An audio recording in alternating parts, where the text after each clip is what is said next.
5 seconds to go.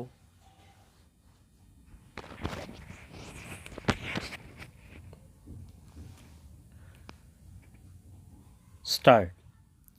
We are meeting after a year to discuss our common problems. As you are aware, the Indian Historical Records Commission deals with all kinds of historical records. The scope of our deliberations is therefore wide and extensive. It will, however, be of advantage to confine ourselves to matters of first concern, and I am sure you will agree that these relate to questions affecting the national archives. In all countries, the national archives are the treasure houses of their historical wealth, and we in India can justly take pride for the extent and magnitude of our richness in this field. Our national archives contain a vast collection of records, but systematic series begin from 1672. Some of the latest records are as late as 1999. They therefore tell the story of nearly 300 years of a most interesting and momentous period of India's history. If what remains of the scattered records of the Mughal period are added to these collections, we can say that our records go back to the 15th century. There are not many countries which can claim records which go so far back. From the point of view of quantity also, ours is one of the biggest collections not only in Asia but in the world. I cannot give you the exact number of our records, for much work of indexing and cataloging still remains to be done, but to give you some idea of the extent of the collection, I may say that if all these records are assembled in one place, there is no building in India big enough to contain all of them. It is hardly necessary for me to stress before the present audience the importance of national records. Such records are the basis of history and can alone give authenticity to our knowledge of the past.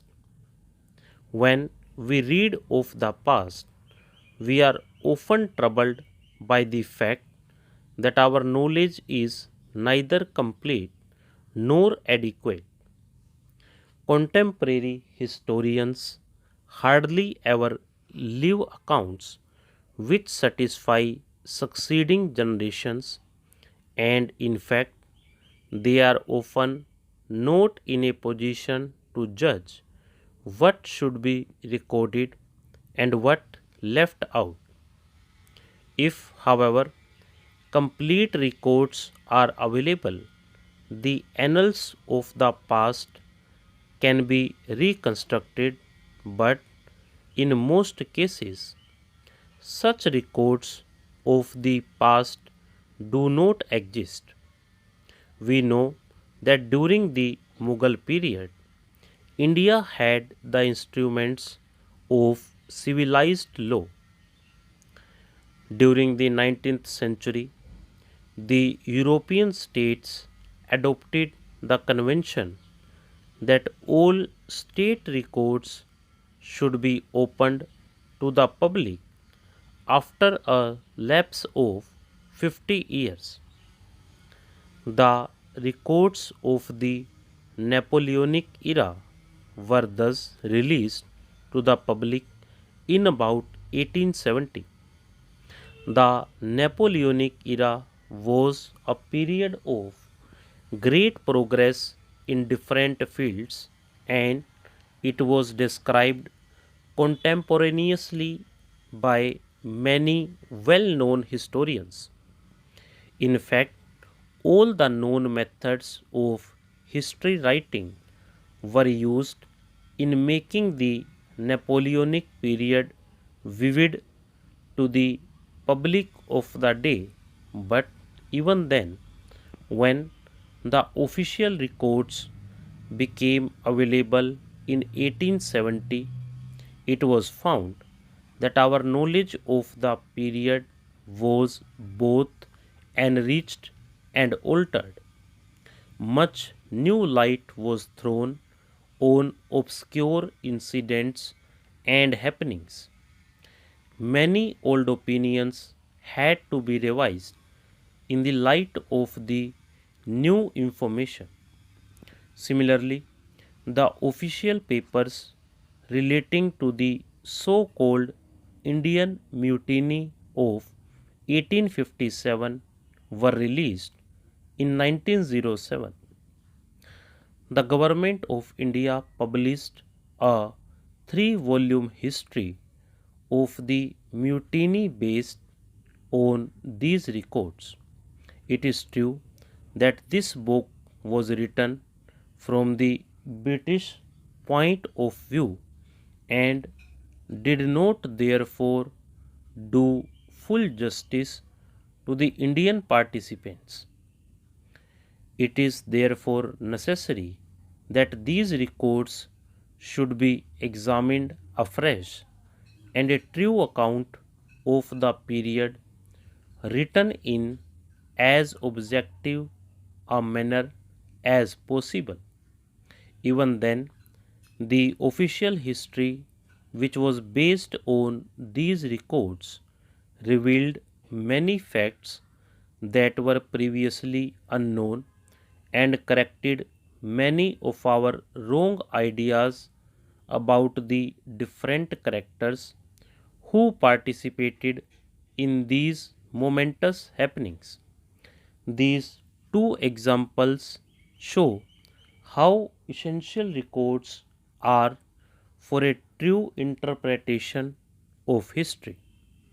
If, however, the records are to be utilized to the fullest extent, it is necessary that they should not only be preserved but also arranged and classified systematically. There must also be sufficient number of scholars with the necessary knowledge and scientific attitude to take full advantage of the information contained in them. In our national archives, we have an immense storehouse of such records, but two things have stood in the way of our utilizing them fully.